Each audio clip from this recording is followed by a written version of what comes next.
24 years after the night they threw me out. I stared at the front porch camera. The father who tossed his pregnant 17-year-old daughter into the cold stood there in a bespoke suit.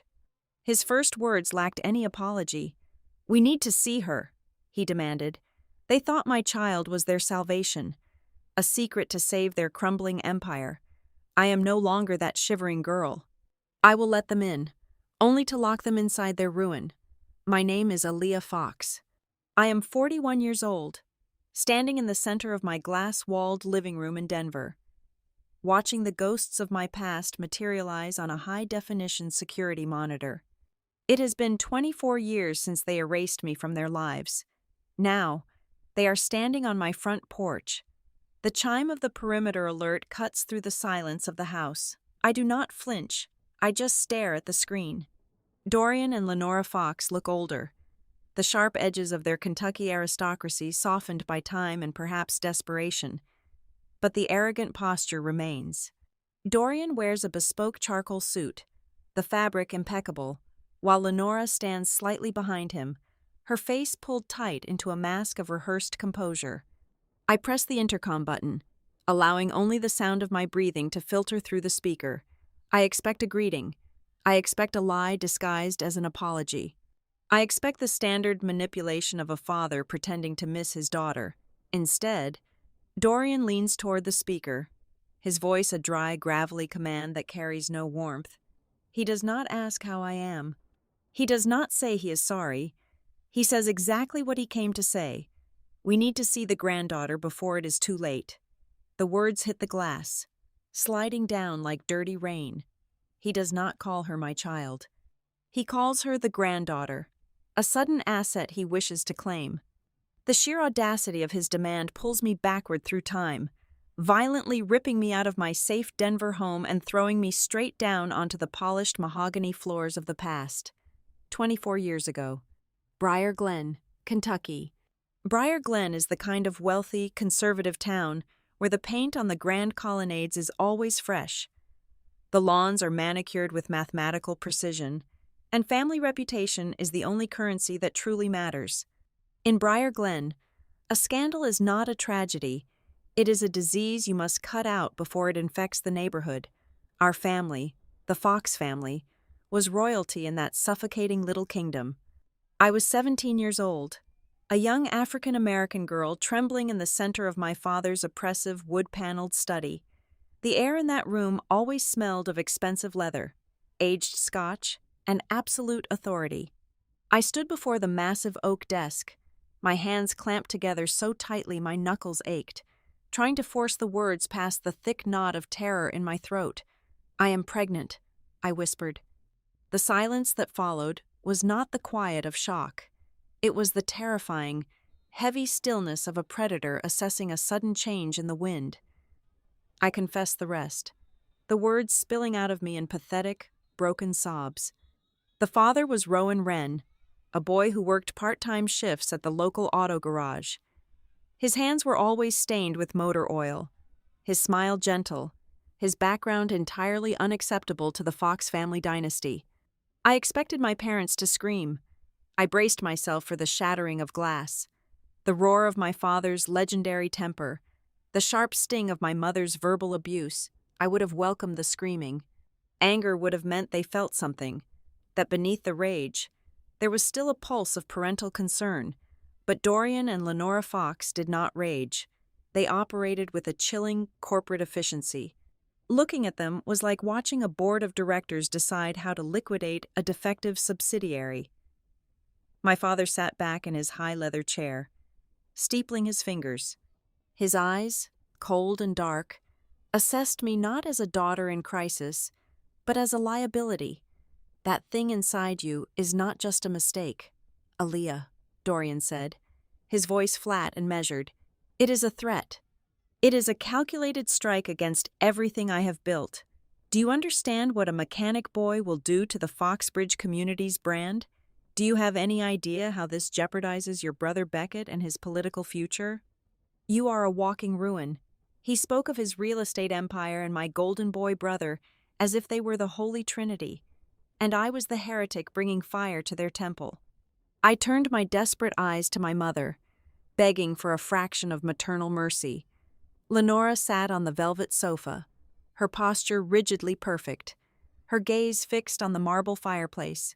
"Mom, please," I begged. Lenora did not look at me. She stood up smoothly, walked over to the mantelpiece, and reached for the silver-framed family portrait resting in the center. Without a single word of defense or comfort, she simply took the photograph down and placed it face down on the cold stone, as if I had already died in that house. She handled the erasure with a terrifying calm, effectively announcing that I was no longer a person. I was a problem that had been solved. Dorian opened a side drawer of his desk. He pulled out a thick, unmarked manila envelope and tossed it across the polished wood. It slid and stopped just inches from my trembling hands. "There is cash in there," Dorian said, standing up to signal the end of the meeting. "Enough to get you far away from Brier Glenn. There is also a bus ticket. I do not care where it goes, as long as it is not here." I stared at the envelope, my vision blurring with hot, stinging tears. "You are throwing me out," I choked out, my voice cracking into a pathetic squeak. "If you walk through that front door tonight," Dorian replied, turning his back to me to pour a glass of bourbon, "you are no longer a fox. You will never contact us. You will never claim our name. You are entirely, permanently on your own." The absolute finality in his tone shattered the last fragile illusion I had about my family. They did not love me. They had only ever loved the reflection of themselves that I provided. And now, the mirror was broken. I took the envelope. My fingers were numb as I turned away from the man who sired me and the woman who birthed me. I walked out of the study, the heavy door clicking shut behind me, severing my bloodline with the finality of a guillotine. I moved through the massive, silent hallways of the house, heading toward my bedroom to gather whatever I could carry. But as I passed the hall table, my eyes caught a small, tarnished brass key hidden beneath a decorative porcelain bowl. My grandmother, Maeve Fox, had slipped that key into my palm just days before she passed away. She had pressed it into my hand with cold, urgent fingers, whispering that the men in this family built their castles on quicksand, and one day I would need a way to pull myself free. I had not understood her then. I had kept the key hidden, a meaningless trinket from a dying woman, but in that moment, as I was being discarded like trash, a strange instinct flared in my chest. I grabbed the key, slipping it deep into the pocket of my coat.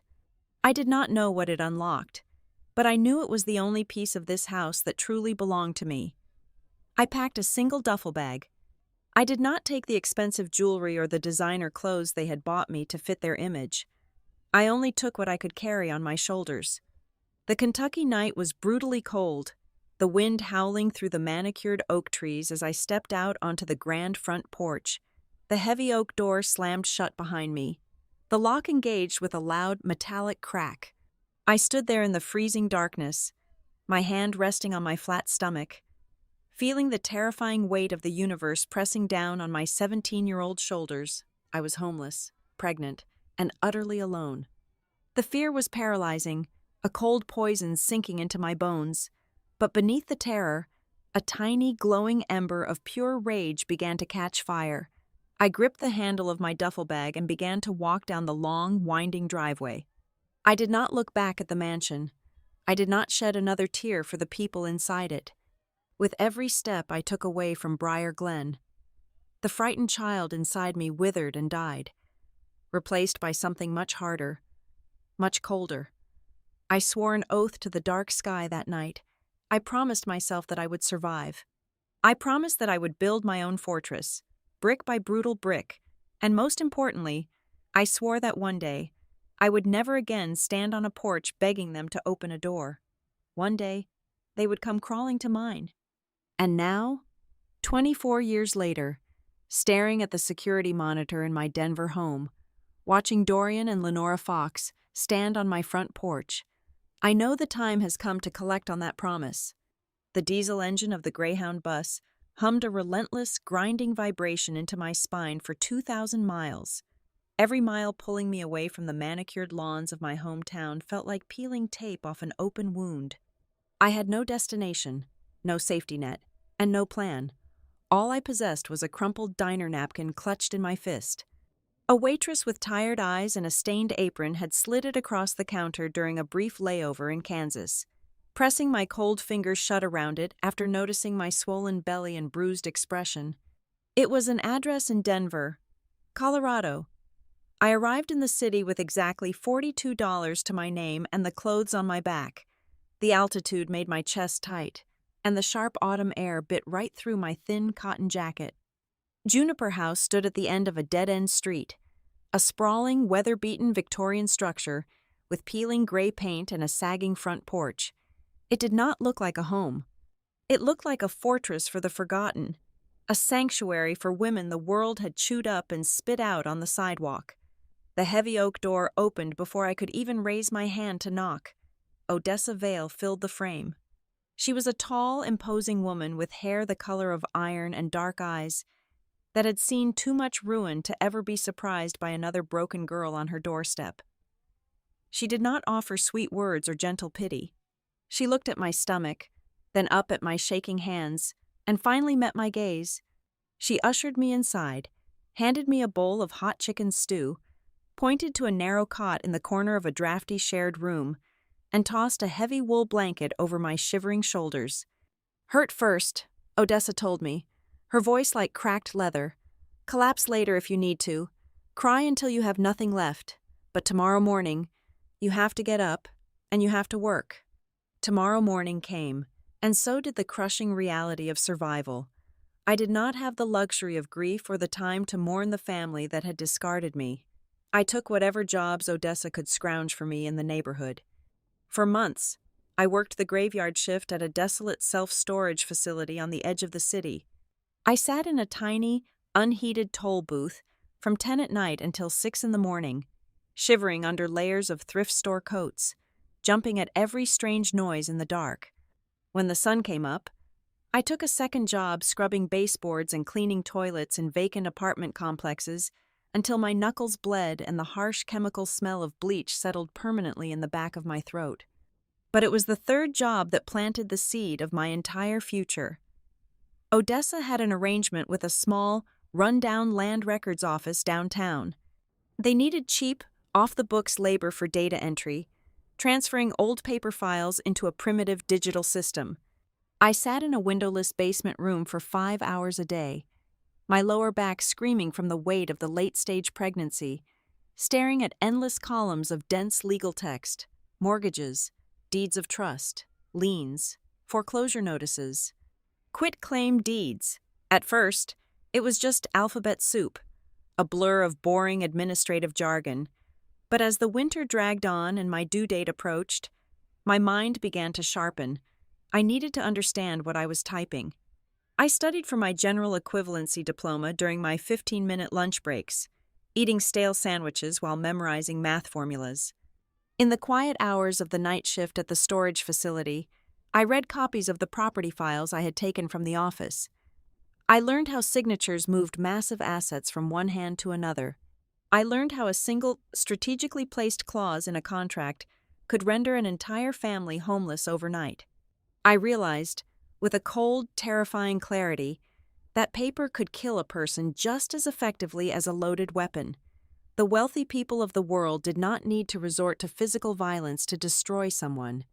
They used ink, stamps, and legal loopholes. The physical toll of carrying the baby while working 3 jobs was immense. My body felt like a rented room I could no longer afford to maintain. When the labor finally started on a freezing Tuesday morning, it was violent, agonizing, and endless. It lasted for 36 brutal hours. The hospital room in the county charity ward was bright, sterile, and indifferent to my suffering. I pushed until the blood vessels in my eyes burst, until the heart monitors screamed, until I was absolutely certain my own heart was going to stop beating. Then, the crying pierced the sterile air. She was perfect. 10 tiny fingers, 10 tiny toes, a shock of thick dark hair, and powerful lungs that demanded the world yield to her existence. But as I held her warm, fragile body against my exhausted, sweating chest. The crushing weight of reality crashed down on me and shattered my ribs. I had nothing. My bank account held less than $100. The medical debt from the complicated emergency delivery was already mounting into the tens of thousands. Juniper House was a wonderful haven for me, but it was no place to raise a vulnerable infant. There was a draft in the walls. The heater constantly failed, and the neighborhood was dangerous. My future was a black, gaping hole.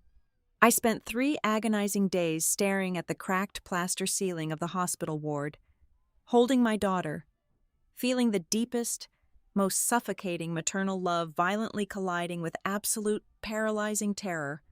I could be selfish. I could keep her. We could starve together. We could freeze together. We could live on the absolute jagged edge of disaster. Always just one missed paycheck away from sleeping on the concrete streets. Or I could break my own heart beyond repair to save hers. The decision felt like surrendering a part of myself with nothing to ease the pain.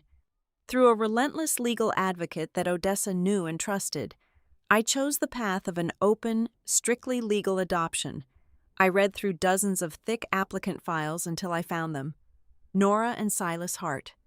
They were a kind, quiet, middle-class couple, deeply in love, financially stable, and utterly shattered by 10 years of failed fertility treatments. They did not want to replace me. They just desperately wanted to be parents. They had a house with a yard. They had college funds ready. They had everything I did not. I agreed to the terms, but I demanded one absolute, non-negotiable condition etched into the very center of the legal contract. I would write letters to my daughter. Those letters were to be kept, unread and unsealed, in a secure legal trust, and given to her only when she was 18 years old. I named her Cora. It meant maiden, a new beginning. The day before the final handover, I sat at the chipped wooden kitchen table in Juniper House and wrote the very first letter. My tears dropped onto the paper, smearing the blue ink. I did not write to beg for her future forgiveness.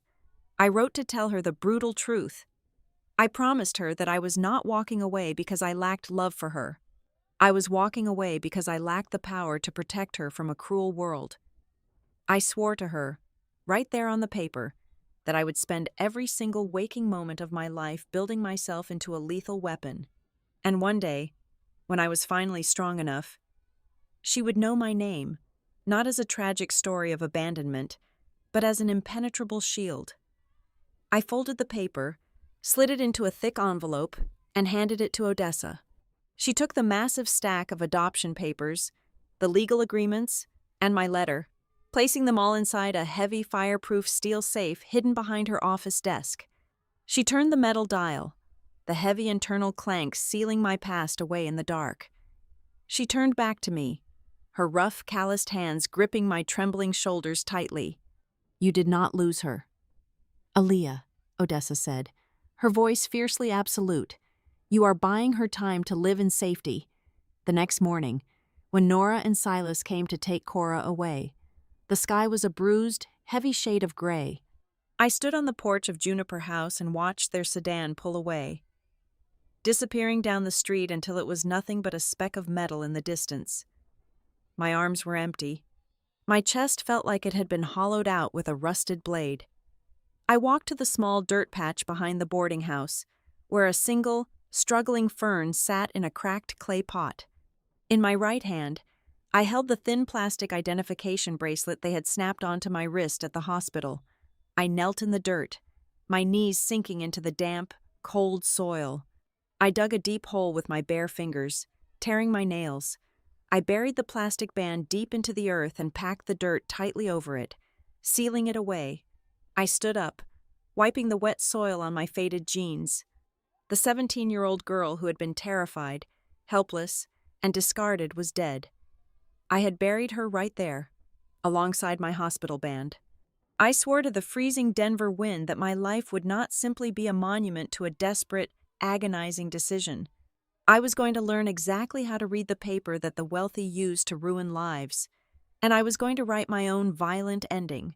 I did not build my new life on a foundation of luck or sudden miracles.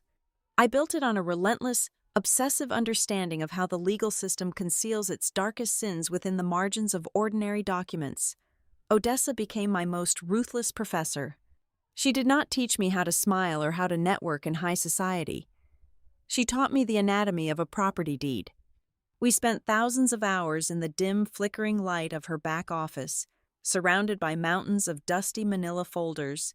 She showed me how to trace a chain of title back through 50 years of history. She taught me how to spot a fractional discrepancy in a signature across 3 different warranty deeds, proving forgery without ever needing a confession. We dissected surety bonds, exploited probate loopholes, and mapped out the exact legal pathways that allowed wealthy families to siphon assets legally from the vulnerable while keeping their tailored suits completely spotless. I traded sleep for education for 4 solid years. I attended night classes at a local community college, running on cheap black coffee and sheer spite. I earned my advanced paralegal certificate, passing every single examination with perfect marks, but I did not stop there. I transitioned into the aggressive, male-dominated sectors of property dispute resolution, forensic mortgage auditing, and the investigation of complex construction fraud. I learned that corrupt developers often hid their cut corners not on the construction site, but in the subclauses of massive, unreadable zoning applications. The corporate legal world in Denver quickly learned my name. I developed a reputation for a very specific, terrifying skill.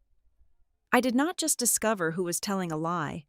I could drop a 500-page binder on a mahogany conference table and point to the exact line, on the exact page, on the exact date where the perjury was born. I made seasoned opposing counsels sweat through their expensive dress shirts without ever raising my voice. When I had amassed enough capital and an ironclad reputation, I walked away from the firm I was working for and founded my own enterprise. I called it Iron Veil Claims Group. The name was a permanent tribute to the woman who gave me shelter and the strength I forged in the dark. My firm specialized in one brutal, highly complex niche. We rescued desperate homeowners, disenfranchised elderly citizens, and broken families who had been swallowed whole by predatory real estate syndicates. We tore apart shady eviction notices and fraudulent foreclosure proceedings. The firm expanded at an explosive rate. In less than 3 years, we grew from a 2-person operation in a rented strip mall office to a multi-million-dollar enterprise occupying the top floor of a downtown high-rise building. We employed 20 investigators and a dozen ruthless attorneys. My success was not born of charisma or charm. It was born of an absolute, chilling competence. I never yelled during a mediation session. I never engaged in theatrical courtroom posturing. I simply walked into the room, placed my meticulously compiled evidence on the desk, and delivered a conclusion so structurally sound that it silenced the entire room. Opposing lawyers learned quickly that when Aaliyah Fox handed them a settlement offer, they had better sign it before the sun went down. Despite the rapid accumulation of wealth, the custom designer suits, and the quiet power I wielded across the state, I never forgot the promise I made in that boarding house kitchen.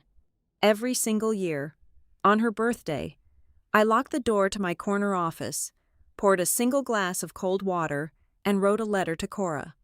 I poured my quiet victories, my profound regrets, and my enduring affection into those crisp, white pages.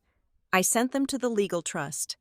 Knowing they would sit unread until her 18th birthday, I never demanded a response. I never tried to breach the strict terms of the open adoption agreement. I had to learn the hardest lesson a mother could ever endure. I learned how to let my love stand entirely still, offering absolute devotion without a single ounce of possession. She was growing up somewhere under the same sky, and my job was simply to make sure the world she walked in was safer because I was tearing down the predators in it. The turning point arrived on a rainy Tuesday afternoon in late autumn. I was sitting alone at my massive glass desk, reviewing a massive portfolio of distressed commercial debt my firm was considering acquiring from a failing regional bank. I scrolled through endless rows of corporate entities, limited liability companies, and holding trusts. The spreadsheet contained thousands of rows of bad loans and toxic assets. Then, My eyes locked onto a sequence of letters that made the blood instantly freeze in my veins. Foxbridge Communities. The name glowed on the high-resolution monitor, a sudden, violent intrusion of a past I thought I had locked away forever. It was not just a random corporate debtor buried in a spreadsheet. It was the empire my parents had chosen over my existence. I stopped breathing for 10 full seconds. I highlighted the row and began pulling the associated public filings, tax records, and collateral descriptions. Looking at the messy, convoluted financial structures attached to the file, a brilliant, terrifying realization washed over me. This company was not just the reason I was banished into the freezing rain. It was a sprawling monument to financial instability. The debt profile suggested they were drowning in leveraged loans and hidden liabilities. It meant they were vulnerable. It meant that the impenetrable fortress my father had bragged about in his study 24 years ago was actually built on a foundation of rotting wood. Suddenly, I understood that Foxbridge Communities was the gateway leading directly back to the night they cast me out. And it was the exact reason they would soon pay a price far greater than the mere loss of a daughter. They had not just broken a family, they had broken the law. I stood up from my desk, my pulse beating a slow, steady rhythm of war in my throat. I walked across the plush carpet to the biometric safe built into the solid wall of my office. I pressed my right thumb against the scanner. The heavy steel door clicked open with a satisfying clunk. I bypassed the stacks of emergency cash, the encrypted hard drives, and the sensitive client dossiers.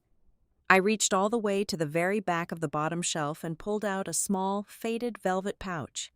I opened the drawstrings and tipped the contents into my open palm. The small, tarnished brass key that my grandmother Maeve had pressed into my hand right before she died caught the pale overhead light. For over 2 decades, I had carried it simply as a heavy, sorrowful keepsake from the only person in that house who had ever looked at me with genuine kindness. But looking at it now, with the impending financial ruin of Foxbridge Communities glowing on my computer screen behind me, a profound and dangerous clarity struck me. This was never meant to be a sentimental memory. Maeve had known what my father was. She had known the rot spreading beneath the floorboards of the family legacy. I gripped the cold brass tightly in my fist, the jagged edges pressing into my skin. It was not a keepsake. It was the very first piece of evidence in a trial I was finally ready to prosecute. The glow of the monitors illuminated my office long after the cleaning staff had gone home. For 3 consecutive nights, I did not sleep. I ordered black coffee and meticulously peeled back the layers of my family's financial history. The public narrative of Foxbridge Communities was a meticulously crafted fairy tale. Dorian presented himself to the local press and country club investors as a visionary, a self-made titan of real estate who built his fortune through sheer grit and unmatched business acumen. The public records told a vastly different story. I bypassed the current, bloated portfolio and dug straight down to the bedrock, hunting for the initial capital injection that launched his first major suburban development. I accessed the county clerk archives, pulling digitized microfiche from over 2 decades ago. The initial funding did not come from a savvy bank loan or a brilliant partnership. The foundational equity for Foxbridge Communities was secured by a massive commercial mortgage, and the collateral for that mortgage was a sprawling 75-acre parcel of prime, undeveloped land located in Belmere County. I pulled the original deed for the Belmere property. My eyes traced the heavy black ink of the grantor and grantee. The land did not belong to my father. It belonged to me. My grandmother Maeve had executed a secret codicil to her will just months before she died. She knew exactly what kind of predator her son was. She had bypassed Dorian entirely, placing the most valuable piece of her estate directly into a blind trust with my name as the sole beneficiary. It was her final, desperate attempt to give me a shield against the exact man who ended up destroying me. But I was 17 years old at the time of her death. I was a minor. In the state of Kentucky, transferring or leveraging a minor's major asset required a stringent legal process. It required a probate judge to sign off, a court-appointed guardian to evaluate the risk, and a signed affidavit of consent from the ward. I navigated to the probate filings from that specific year. I downloaded the guardian approval packet. My breath hitched in my throat.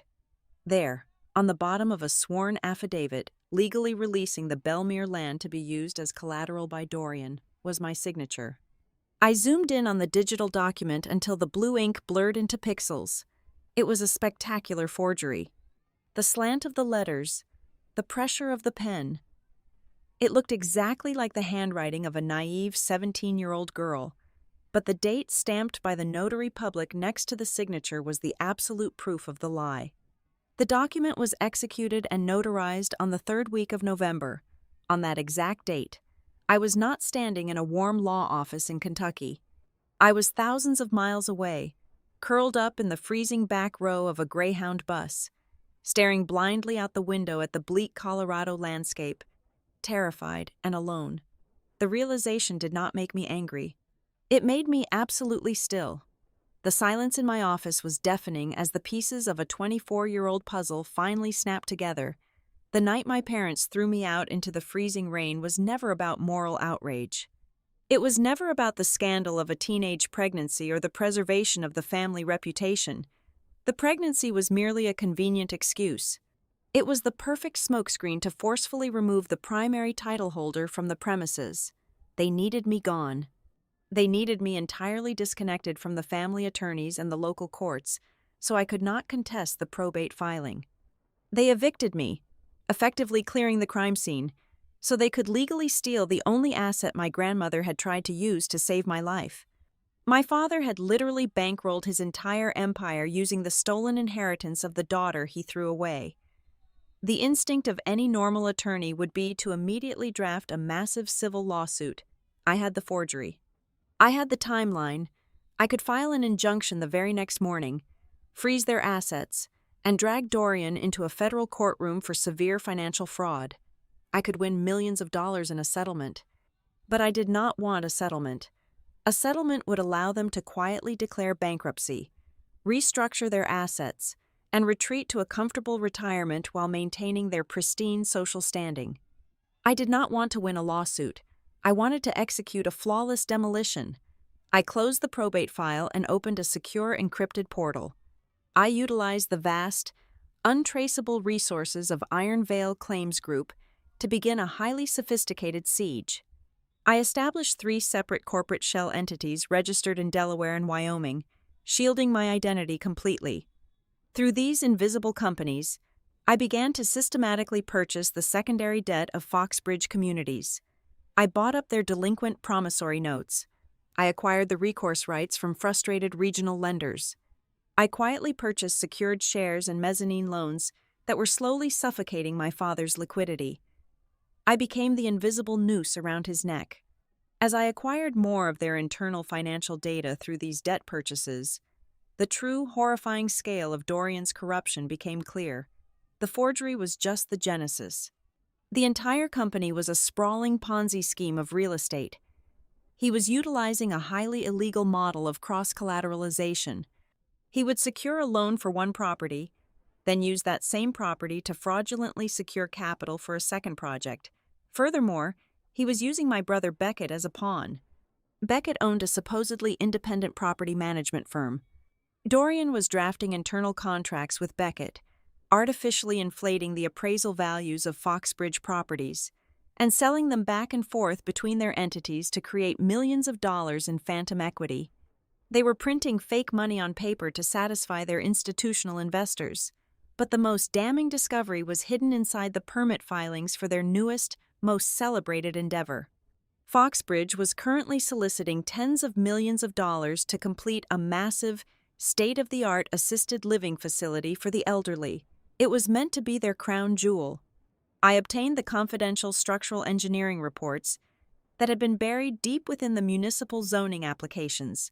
The reports were catastrophic. The foundation of the nursing home was severely compromised. The soil composition had been ignored to save money, resulting in massive subsidence.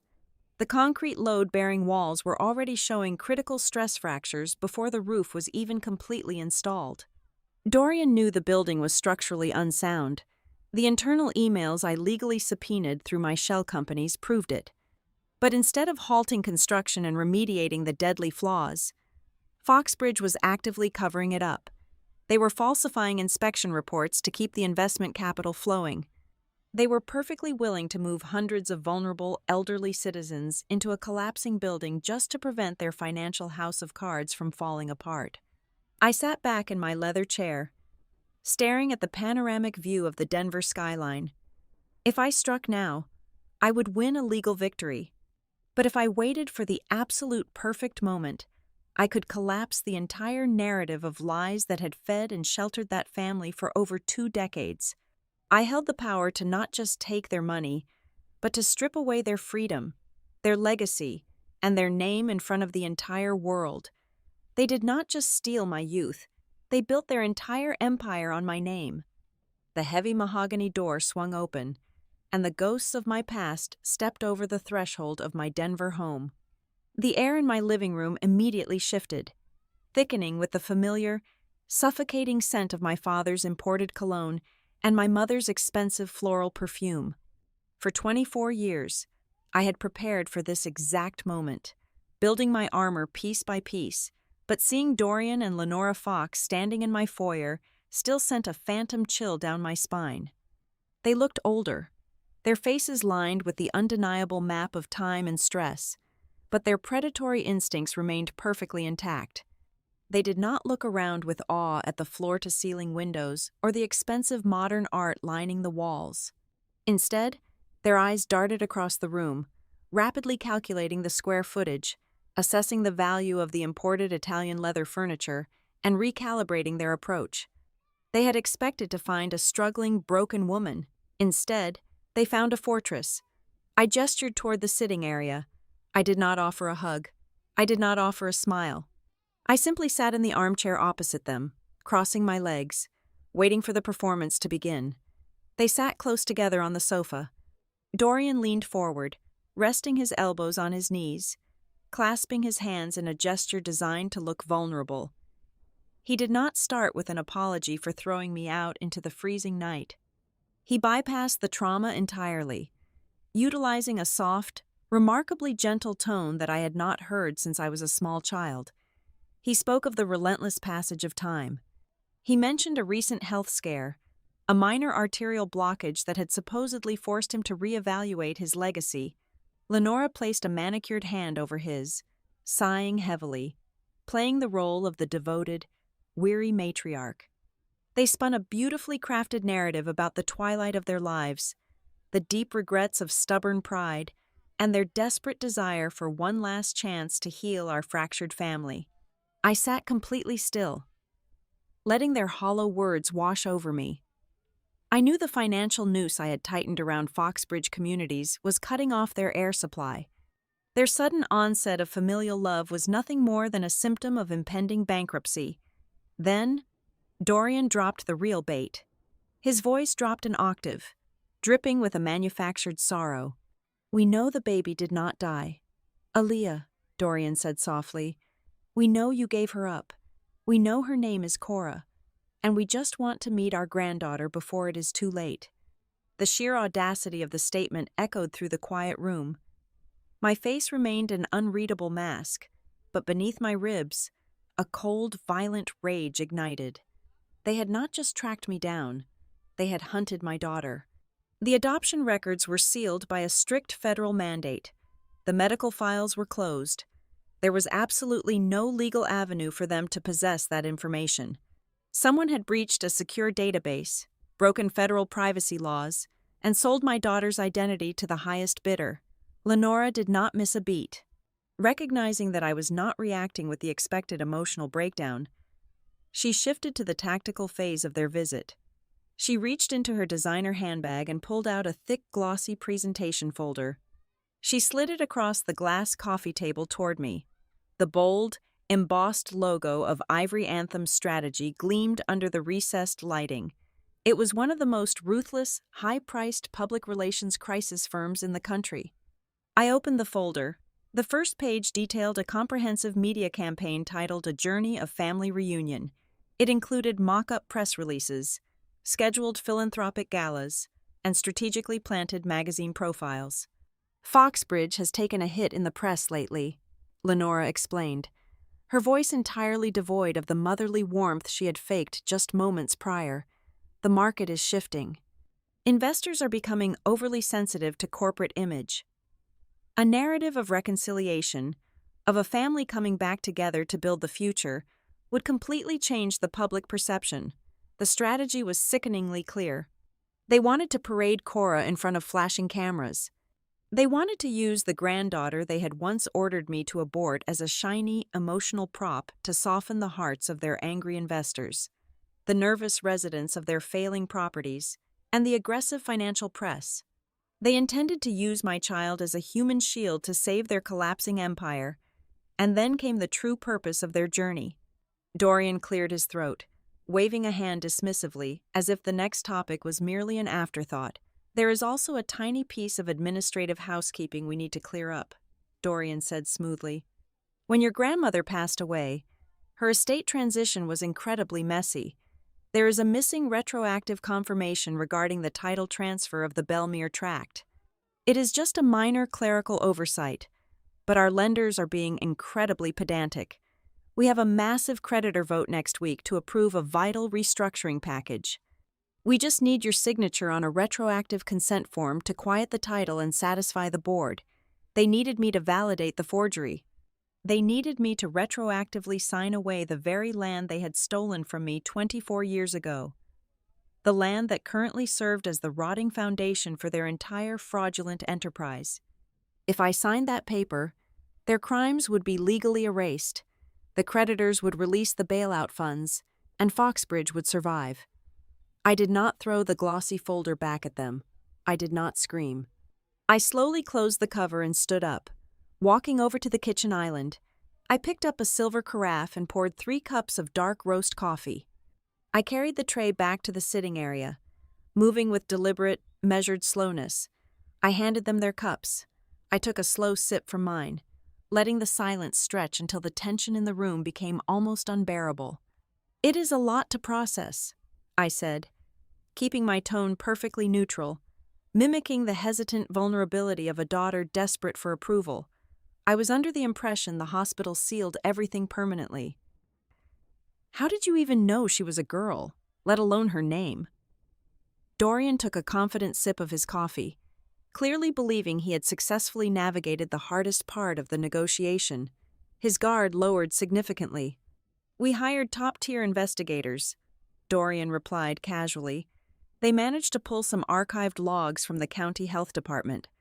Your admission under maternal intake code 7 Delta 4 confirmed a live female birth, and they tracked the subsequent custodial transfer from there. My pulse did not jump. My hands did not tremble. But in the dark, calculating center of my mind, a heavy steel door slammed shut, locking him inside his own trap. Maternal intake code 7 Delta 4. That specific alphanumeric sequence was not a public directory term. It was not listed on any basic birth certificate or public health record. I knew this because I had spent the last decade tearing apart medical fraud cases. That sequence was a highly restricted, internal billing identifier used exclusively by the state insurance portal. The only way Dorian Fox could know that exact code was if he had paid someone to illegally hack into a protected government medical database. He had just confessed to a federal cybercrime while sitting on my sofa. I looked down at the coffee in my cup, hiding the lethal sharpness in my eyes. I let out a soft, trembling breath, playing the perfect victim. I need time, I whispered, staring at the glass table. I cannot just sign legal documents or stand in front of cameras today. You have to give me a few days to think about this, to process the fact that you are actually here. Lenora smiled, a triumphant, predatory curve of her lips. She stood up, smoothing her skirt. Take all the time you need, sweetheart, Lenora said, her voice dripping with artificial sweetness. We are staying at the Four Seasons downtown. We will wait for your call. They walked toward the door, their shoulders relaxed, their steps lighter. They believed they had won. They believed I was still the scared, desperate teenager looking for a scrap of validation from the parents who threw her away. Dorian opened the heavy door, giving me one last paternal nod before stepping out into the crisp Denver air. The door clicked shut, the heavy deadbolt engaging with a solid thud. I did not move for a long time. I stood in the empty foyer, listening to the silence of my fortress. Then, I reached under the edge of the hallway console table and retrieved the small, digital audio recorder I had activated the moment the perimeter alert sounded. I pressed the playback button. The audio was crystal clear. I fast-forwarded past the fake apologies and the PR pitch. I stopped the recording and pressed play. We know her name is Cora, and we just want to meet our granddaughter before it is too late. The voice of the man who had ruined my youth echoed in the quiet space. I turned off the recorder and slipped it into my pocket. I looked at the spot on the sofa where they had been sitting. I was not going to give them a family reunion. I was going to give them an execution. The preparation was over. The war had officially begun. 72 hours after my parents walked out of my front door. The first explosive detonated. It did not happen in a courtroom. It happened in the whisper networks of the Denver financial district.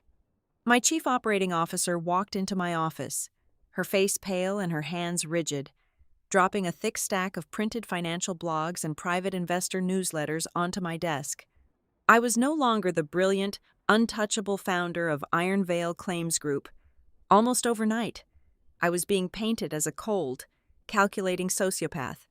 The narrative was spinning violently out of control. Anonymous sources claimed I was a heartless woman who had abandoned an infant child to claw my way up the corporate ladder. Worse, the articles suggested I was currently hiding a secret heir to manipulate offshore asset trusts and defraud my own equity partners. By the end of the business day, 3 of my largest institutional backers called to suspend our upcoming joint ventures. An altered, highly redacted version of my old hospital admission file had been delivered via encrypted email to their executive boards. The forged document implied a history of severe psychological instability and hidden financial liabilities tied to undisclosed family members. It was a surgical strike meant to cripple my credibility before the massive creditor vote back in Kentucky. They wanted me terrified. They wanted me bleeding capital so fast that I would gladly sign their retroactive land deed just to make the nightmare stop and save my own firm. They fundamentally misunderstood the woman they were hunting. I did not call a public relations firm to defend my honor. I did not issue a frantic press release. I locked my office door, opened a secure terminal, and launched a massive digital counteroffensive. The anonymous emails carrying the medical files were routed through a maze of proxy servers in Eastern Europe, but whoever set up the dead drop was sloppy with the original metadata.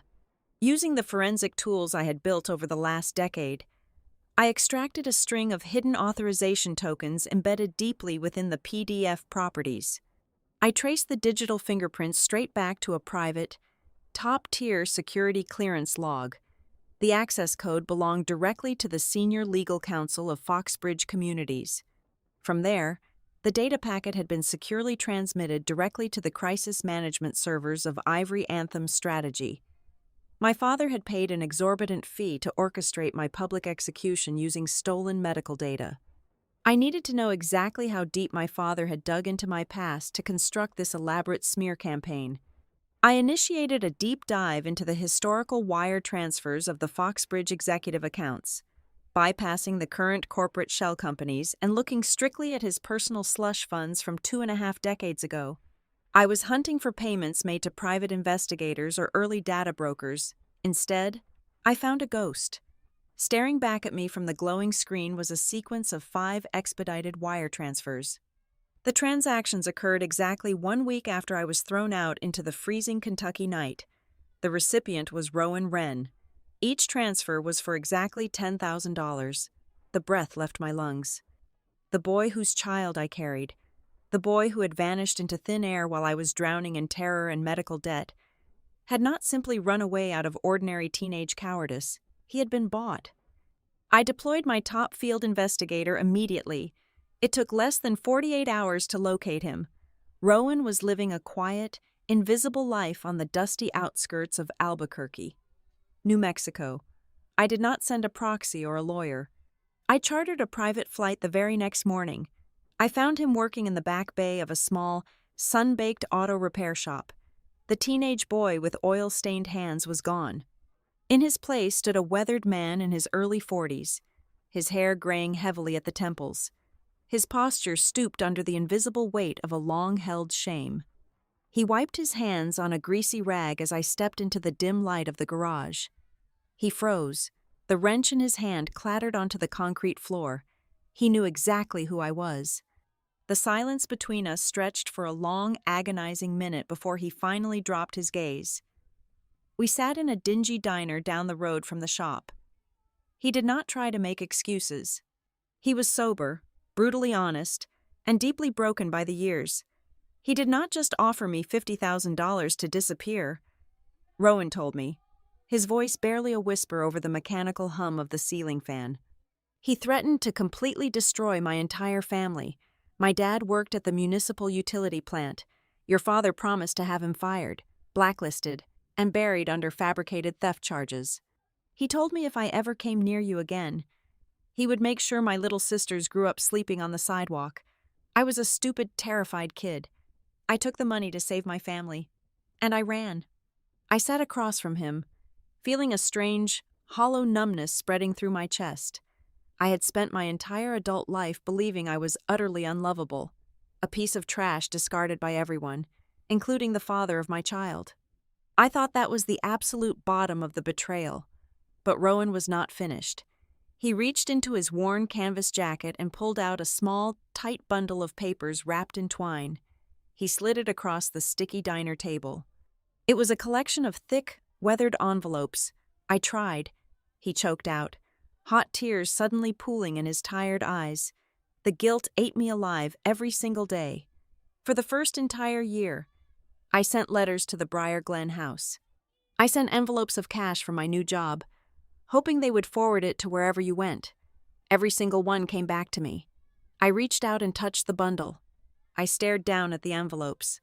The handwriting was his, frantic and pleading. But across the front of each envelope, stamped in harsh red ink, were the words, "Return to sender."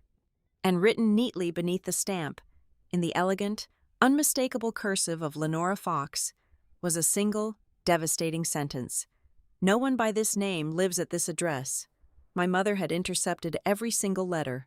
She had taken the cash, sealed the envelopes back up, and sent them away.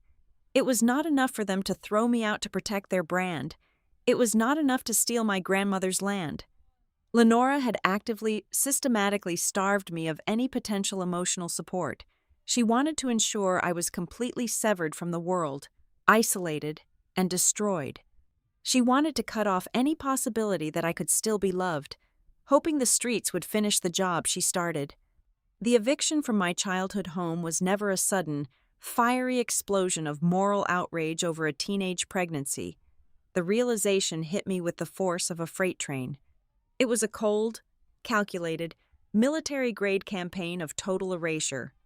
They had sanitized the crime scene to steal my inheritance, paid off the only person who might have looked for me, and built a massive, impenetrable wall of silence around my existence. I left the diner and flew back to Denver in absolute silence. Late that night, I stood alone in my office, the city lights glowing through the glass walls. I took a pair of scissors and carefully cut the twine binding the bundle Rowan had given me. I lined up the returned letters, one by one, across the pristine surface of my desk. I stared down at the faded ink, the desperate pleas of a scared boy, and the cruel, elegant cursive of my mother denying my very existence. I was not looking at old mail. I was looking at the exhumed bones of a stolen life. They had hunted me for 24 years, trying to erase me from the earth. But the hunt was officially over. I was the predator now. My secure private line rang just past midnight. The caller identification displayed an encrypted number, but the voice that came through the receiver was unmistakable. It belonged to the golden child of the Fox dynasty. My brother Beckett spoke in a rushed, hushed tone, completely stripped of the arrogant swagger he carried in his youth. He told me Foxbridge Communities was drowning in an ocean of toxic debt, and that he wanted to stand on the right side of history before the entire ship sank to the bottom. I knew my brother. Beckett had not suddenly grown a moral conscience overnight. He was a coward who had realized the structural integrity of his luxurious lifestyle was collapsing, and he was desperately looking for a lifeboat.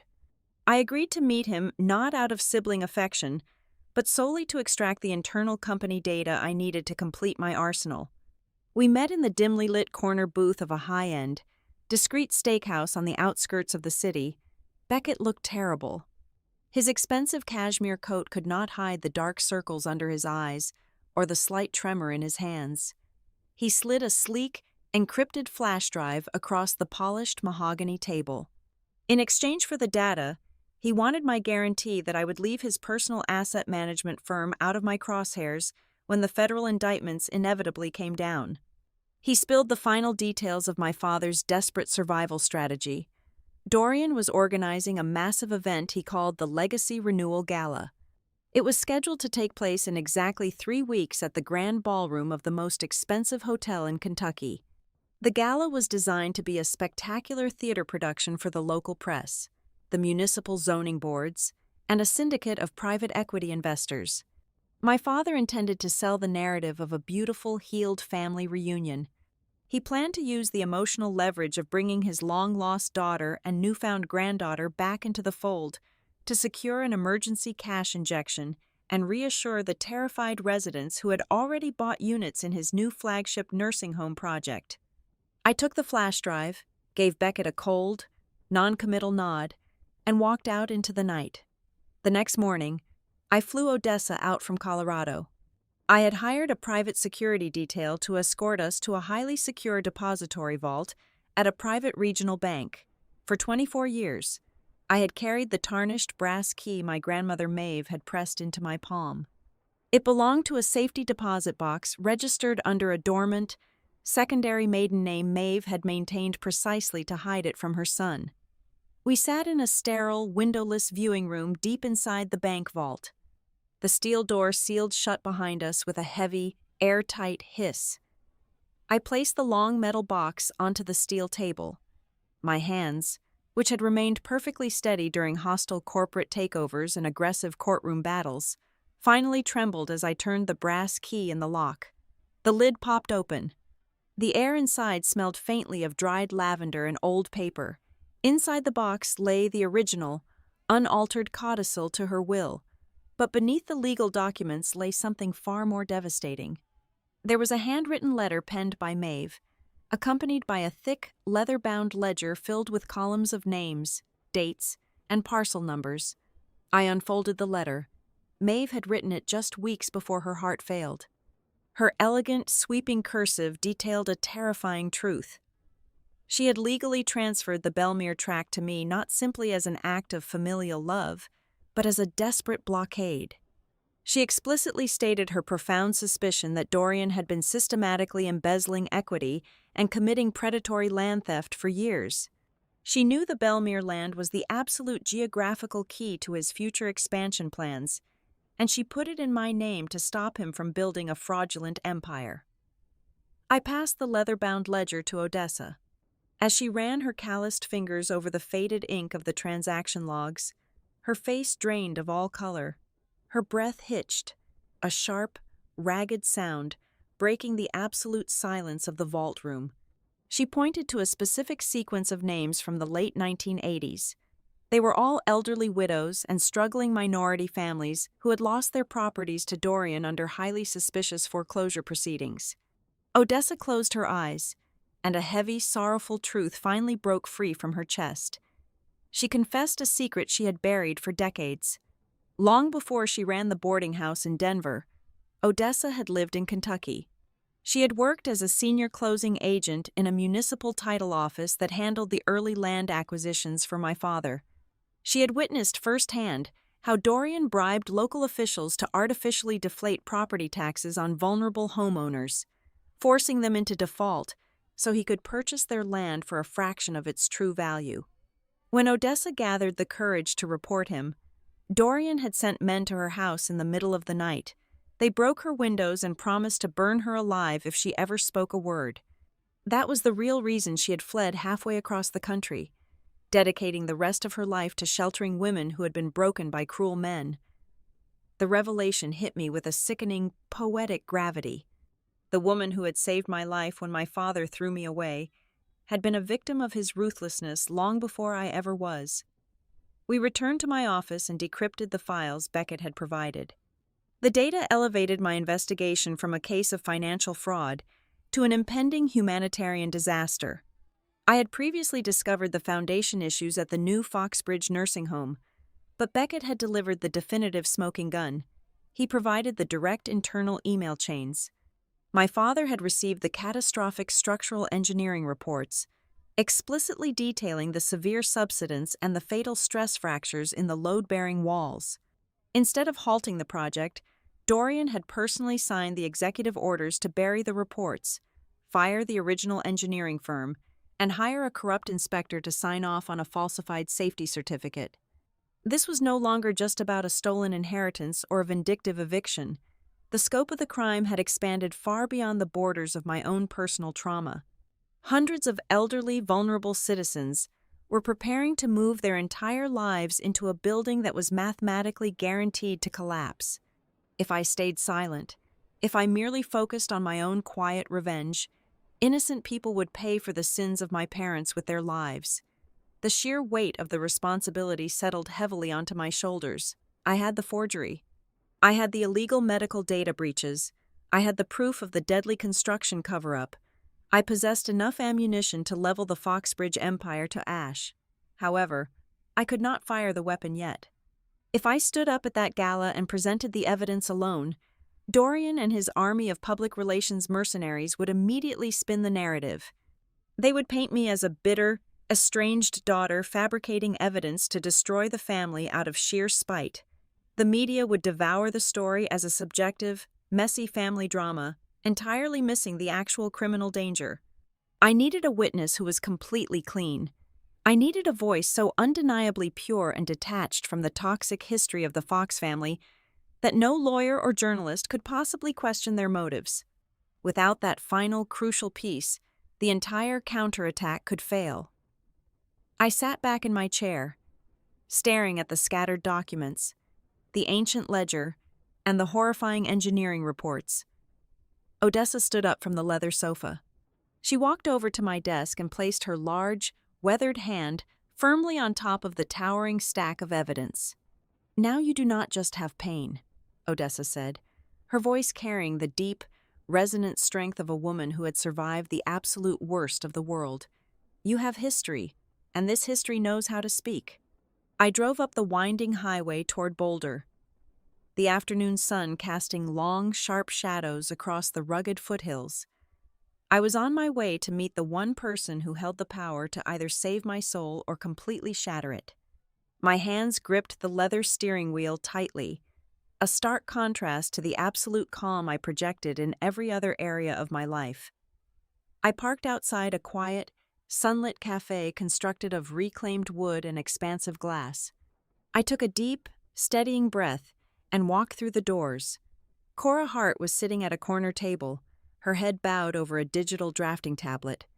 She was 24 years old, a brilliant, fiercely independent structural designer who dedicated her career to the rehabilitation of low-income community housing. Looking at her, I saw echoes of my own determination, but her edges were softer, warmed by a lifetime of genuine affection that I had never known at her age. The greatest twist of my entire existence was that our meeting today was not a dramatic, tear-filled revelation. For the past 2 years, I did not have to wonder what she looked like or if she hated me. When Cora turned 22, adhering strictly to the unyielding legal stipulations of our open adoption agreement, Odessa had personally traveled to meet her. Odessa delivered the heavy, locked steel box containing the letters I had written to her every single year since her birth. Cora had read every single word of my struggles, my quiet victories, and my absolute devotion. She had reached out to me shortly after. Our reunions over the past 2 years had never been explosive or filled with cinematic, weeping embraces. They were quiet.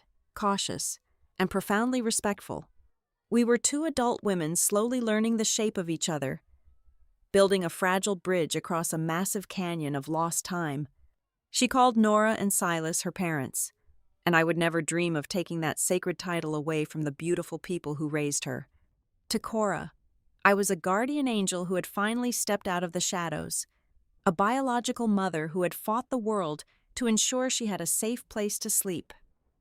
I sat down in the chair across from her. She looked up, offering a warm, genuine smile that instantly settled the nervous rhythm of my heart.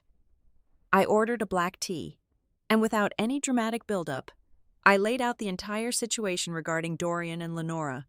I explained the upcoming gala, the manufactured public relations strategy, and my parents' desperate, sickening need to parade her in front of the media to save their crumbling corporate reputation. Cora set her digital pen down on the table. Her eyes, a sharp and intelligent brown, hardened immediately. She possessed an inner steel that mirrored my own, but it was anchored by a profound sense of self-worth. She told me in no uncertain terms that she absolutely refused to be used as a human prop. She would never allow Dorian and Lenora to weaponize her existence to salvage their toxic brand. She found the very concept of their sudden obsession with sacred bloodlines deeply repulsive. They were strangers who had demanded her erasure, and she felt zero obligation to play the role of the prodigal granddaughter. Then, the conversation shifted, and Cora delivered a piece of information that made the air in the cafe stand entirely still. When I mentioned the specific name of the new Foxbridge assisted living facility, Cora pulled up a heavily encrypted file on her tablet. A few months prior, her structural design firm had been brought in to consult on a secondary satellite bidding package for the facility's perimeter retaining walls. While reviewing the topography surveys and the soil composition logs, she had noticed glaring, terrifying anomalies in the foundational load calculations. She had flagged the project for critical structural risks, suspecting the primary contractors were actively burying evidence of severe soil subsidence. Her superiors had dismissed her concerns because Foxbridge had already secured municipal approval. But Cora had quietly kept copies of the preliminary data. My daughter, the infant I had given away to keep safe, was holding the exact mathematical proof needed to expose my father's deadliest lie. We left the cafe with a unified, terrifying purpose. Cora made her conditions absolutely clear before getting into her car. She would join the fight, but she was not interested in a messy, vindictive family revenge plot. She was stepping onto the battlefield strictly to protect the elderly residents who were blindly preparing to move into a collapsing death trap. I agreed instantly. I returned to Denver and transformed the executive boardroom of Iron Veil Claims Group into a war room. I assembled the most lethal clinical team I could find. Tamsin Reed, my most aggressive and terrifying litigation attorney, took the head of the long glass table. Jude Morrow, a forensic cash flow expert who could track a single hidden dollar through a maze of international offshore accounts, sat to her right. Odessa and Rowan arrived later that evening, bringing the undeniable weight of their historical testimonies. We divided our massive counteroffensive into 3 distinct surgical strikes.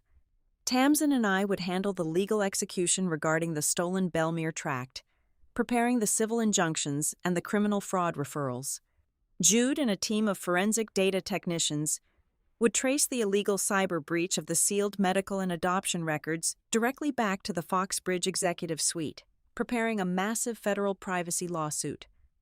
Finally, Cora, working quietly alongside our independent structural engineers, would finalize the irrefutable evidence that Dorian was knowingly building a catastrophic hazard, preparing to drop the information directly onto the desks of the state housing inspectors. To spring the trap perfectly, I had to make my parents believe I was willingly walking into it. I had to play the role of the emotionally exhausted daughter who was finally ready to surrender to the overwhelming pressure of her powerful family.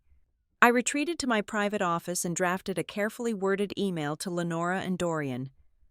I wrote that I was exhausted from fighting the public smear campaign. I lied and said that the media pressure was hurting my firm and that I was open to discussing their journey of family reunion campaign to make the bleeding stop.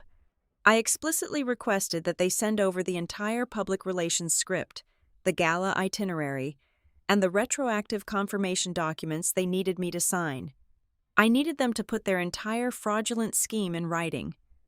Sending it directly from their corporate servers to my inbox, I hit send, knowing they would take the bait. They always believed they were the smartest people in the room. Late that night, long after the war room had emptied and the city outside my window had gone dark, I sat alone at my desk. A notification pinged loudly on my high-resolution monitor. It was an email from the Foxbridge Legal Department, marked urgent and highly confidential. I opened the encrypted attachment. It was the retroactive consent form for the Belmere land transfer. The vital document required to quiet the title and release their emergency bailout funds from the aggressive creditors. I slowly scrolled down to the bottom of the page to review the signature line. My breath caught in my throat, not from shock, but from the sheer, unadulterated audacity of the man who shared my blood. The signature line was not blank. Dorian had not even waited for me to capitulate. Attached to the digital document, flawlessly rendered and ready for final notary stamping, was a perfect digital replica of my signature. He had assumed I would eventually cave to the pressure, but just in case I delayed or tried to negotiate, he had already committed a second, highly documented act of forgery. He had learned absolutely nothing in 24 years. If he could not trick me into surrendering, he would simply forge my existence to serve his needs. I stared at the fake ink glowing on the screen, a cold, dangerous smile slowly spreading across my face. He thought he was forcing my hand, but he had just handed me the final, irrefutable nail for his own coffin. I possessed every single document required to obliterate Foxbridge communities, behind the closed mahogany doors of a federal courthouse. A quiet legal victory was entirely within my grasp. I had the fraudulent transfer of the Belmere tract, the illegal data breaches, and the suppressed engineering reports. I could have filed a massive civil suit, secured a gag order, and watched my father bleed millions of dollars in a private settlement. However, I knew exactly how wealthy men survived the justice system. A courtroom would provide Dorian with a sterile environment where he could hire the most expensive crisis managers and defense attorneys in the country. He would manipulate the proceedings, drag out the litigation for a decade, and effortlessly twist the narrative to the press. He would play the tragic, heartbroken patriarch, painting me as a vindictive, unstable daughter who fabricated corporate espionage to destroy her own flesh and blood out of pure, unadulterated spite. He would survive the scandal, declare a strategic bankruptcy, and retire to a quiet life of luxury. I could not allow him that luxury. I decided the execution had to be a public, inescapable spectacle. I chose the Legacy Renewal Gala as the primary battlefield. It was the absolute perfect trap. Every single entity my father intended to deceive would be trapped inside one single ballroom. The private equity investors holding his debt, the municipal housing inspectors, the terrified future residents of the nursing home, the regional credit board, and the local press corps would all be holding crystal champagne flutes, waiting for his triumphant speech. I was going to walk into his coronation and turn it into a slaughterhouse. The psychological pressure mounted to a suffocating level as the clock ticked down to the final 24 hours before the event. Dorian grew frantic when I refused to answer his calls or sign the forged retroactive consent form. By mid-morning, he deployed a secure corporate courier to my office, delivering a brutal typed ultimatum. The letter stated that if I did not sign the documents and publicly agree to the family reunion by noon the following day, he would release the entirely unredacted adoption files to every major media outlet in the state. He threatened to spin a sickening, fabricated story. He would tell the world I was a heartless, ambitious monster who threw away a newborn infant simply to pursue a selfish corporate career, positioning himself as the benevolent grandfather who had spent 2 decades desperately searching for the child I discarded. Just 3 hours later, Lenora left a voicemail on my private line. She attempted to play the role of the loving, concerned mother. Her tone dripped with a saccharine, manufactured sweetness as she begged me to do the right thing and come home to save the family legacy. but the pressure was cracking her pristine facade, and the mask finally slipped. Frustrated by my absolute silence, her voice tightened into a vicious, impatient sneer right before the recording ended.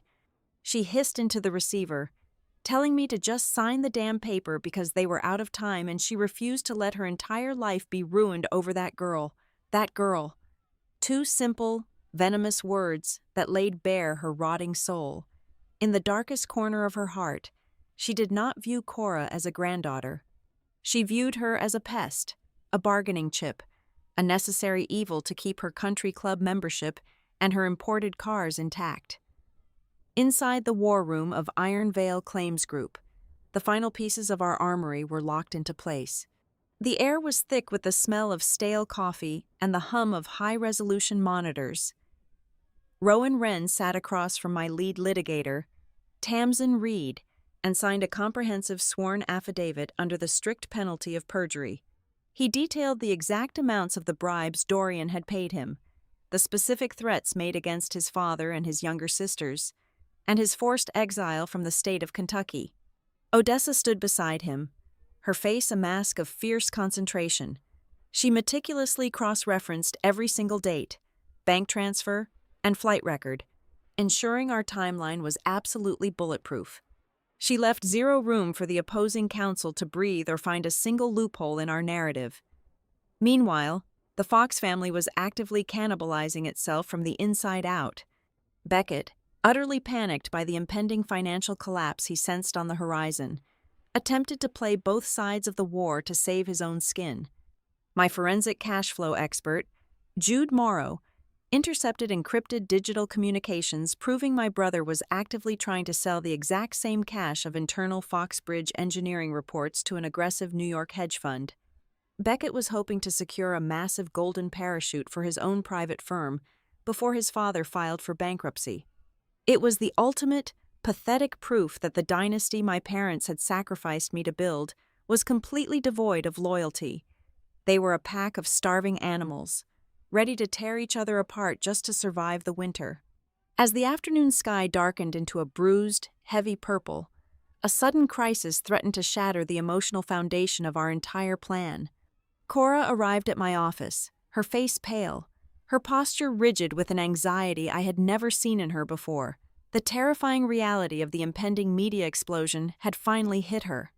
She paced across the plush carpet, her voice trembling as she confessed her deepest fear. She was terrified that a highly publicized, vicious scandal would deeply traumatize Nora and Silas Hart, the gentle, private people who had actually raised her with unconditional love and quiet dignity. She did not want their peaceful lives dragged through the toxic, radioactive mud of my family history. A wave of profound maternal instinct washed over me, sharp and absolute. The old Aaliyah, the one raised by the manipulative tactics of Dorian and Lenora, would have used guilt or anger to force her compliance. I could have reminded her of the residents in danger, leveraging her morality to push her onto that stage, but I was not my parents. I refused to treat my daughter like a pawn on a chessboard. I walked over to her, looking directly into her intelligent brown eyes, and told her to go home. I kept my voice incredibly soft but entirely firm. I assured her that her absolute priority should always be the family that loved and protected her, not the brutal war I was fighting. I told her that if she chose not to attend the gala, I would step onto that stage completely alone and burn the empire to the ground with my own 2 hands. I did not beg. I did not press. I let her walk out the glass doors of my office, releasing my grip entirely, proving to both of us that I had finally broken the generational curse of the Fox family. I knew how to let go. The night of the gala arrived with the cold, sharp precision of a guillotine blade. I stood in front of the full-length mirror in my private dressing room, adjusting the collar of a perfectly tailored, razor-sharp black suit. I wore no jewelry, no bright colors, no soft fabrics. It was not a dress for a celebration. It was armor for a funeral. My phone buzzed on the marble vanity. I picked it up and read a single, short text message from Cora. I will be there, but I'm stepping out for the truth, not for the Fox name. A fierce, Incredibly proud heat bloomed in the center of my chest. I turned off the screen, walked out of the building, and stepped into the back of a waiting town car. The drive to the venue was a silent, dark blur of city lights and cold anticipation. The heavy black vehicle finally rolled to a smooth halt in front of the grand entrance of the luxury hotel. Dozens of valets in crisp uniforms rushed to open doors for the local elite. Camera flashes illuminated the red carpet as the wealthy residents of the city filed into the grand ballroom, their laughter echoing in the crisp night air. I sat in the darkness of the back seat for one final moment, looking through the tinted window at the glowing glass doors of the venue. Behind those doors, my parents were preparing to host a spectacular, fraudulent reunion to save their life's work. They had no idea that the daughter they threw out into the rain had just arrived to execute them. The ballroom was bathed in a warm, golden light. A string quartet played soft, inviting melodies from the corner of the room, wrapping the massive space in a thick blanket of manufactured elegance. Massive projection screens hung above the main stage, displaying a carefully edited, highly sanitized video montage of the Fox family history. I stood hidden in the darkened wings of the stage, watching my father step up to the crystal podium. Dorian wore his signature custom-tailored tuxedo, looking every inch the benevolent, wise patriarch. He adjusted the microphone, his voice echoing across the silent room with a practiced, sickening sincerity. He spoke to the crowd of wealthy investors, local politicians, and nervous nursing home residents about the beauty of second chances, the enduring power of faith, and the miraculous return of things that were once considered lost. He was setting the stage for his grand salvation. He took a dramatic pause, preparing to announce to the world that I had returned to forgive him, that the Belmere land dispute was officially resolved, and that our family was finally whole again with the discovery of his long-lost granddaughter. Before he could utter my name, I gave the visual signal to my technical team secured in the sound booth above. The warm string music was violently severed, replaced by a sharp, jarring crackle of static that made the guests flinch. The massive projection screens behind Dorian went pitch black. A collective gasp rippled through the sea of socialites and executives. Then, the screens flared back to life, flooding the extravagant room with the glaring, undeniable white light of scanned legal documents. The original, unaltered codicil of Maeve Fox appeared, projected 30 feet high. Beside it flashed the topographical map of the Belmere tract, followed quickly by the county notary log, a certified delivery receipt, and finally, a massive forensic comparison of the forged guardianship document next to my actual teenage handwriting. I walked out from the shadows and stepped directly into the blinding spotlight. I did not run. I did not tremble. I did not raise my voice. My sharp black suit absorbed the stage lights as I walked right up to the podium and took the microphone directly from my father's frozen hand. The silence in the ballroom was absolute, heavy enough to crush bone. I looked out at the sea of bewildered faces. I stated clearly that Foxbridge Communities was not built by the brilliant business acumen or the hard work of the man standing beside me. It was built on a foundation of calculated theft.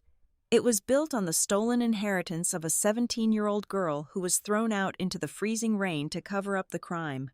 Dorian snapped out of his shock and panicked.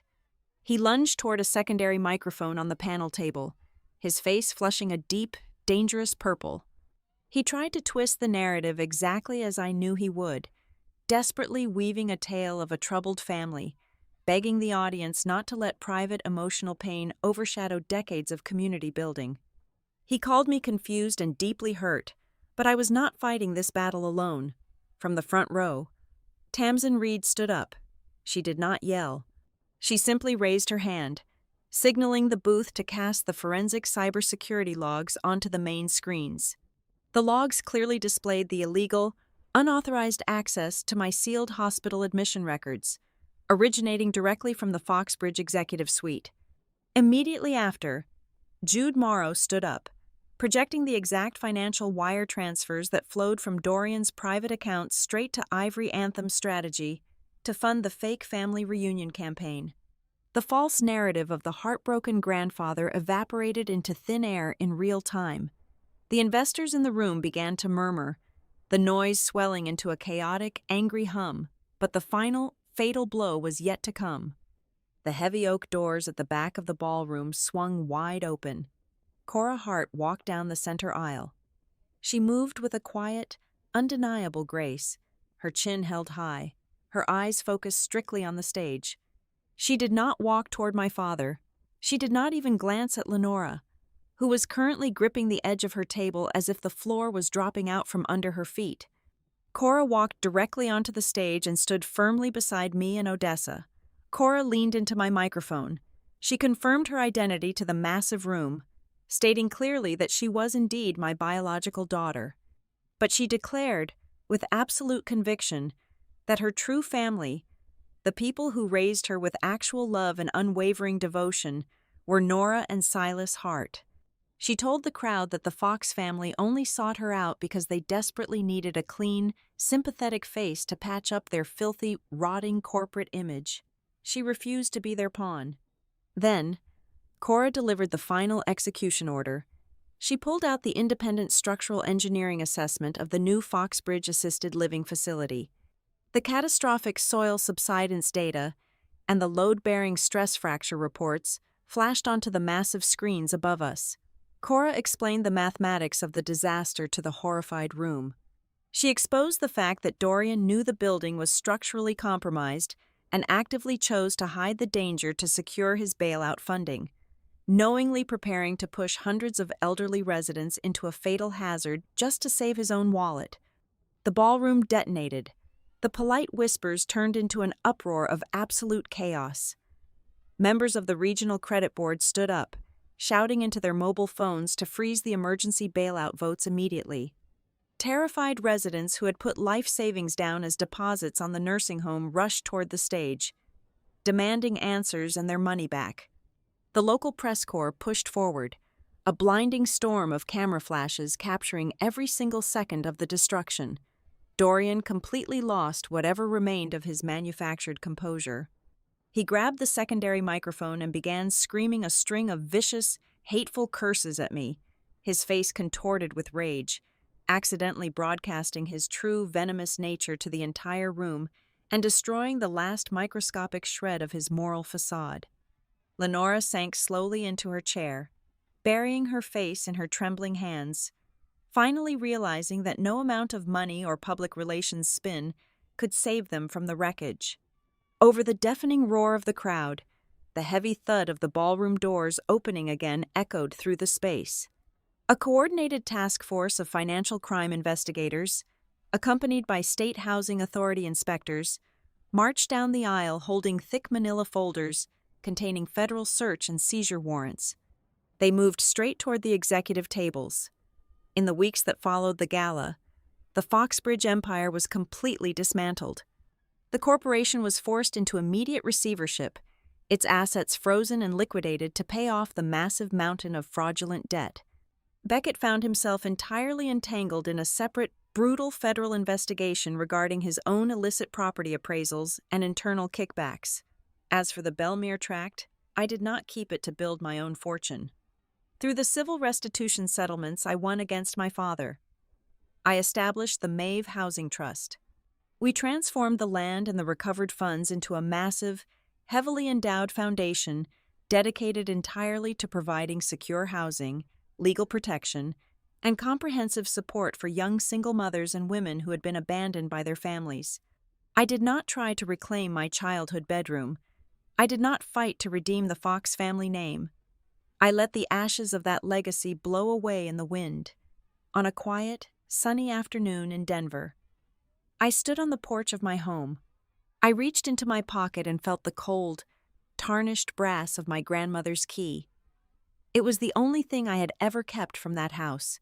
I looked out at the lawn, where Cora was laughing brightly alongside Nora and Silas, while Odessa sat on a nearby bench, a rare, genuine smile softening her weathered face.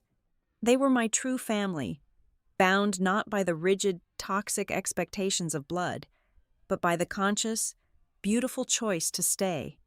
The door that threw me out at 17 years old had finally come back looking for me, but this time, it no longer had the power to decide who I was. Thank you so much for listening to my story today. Please let me know in the comments below where you are listening to this story from, so we can connect and share our thoughts together. I invite you to subscribe to the Maya Revenge Stories channel, like this video, and support me even more by hitting the hype button so the story in this video can be heard by many more people.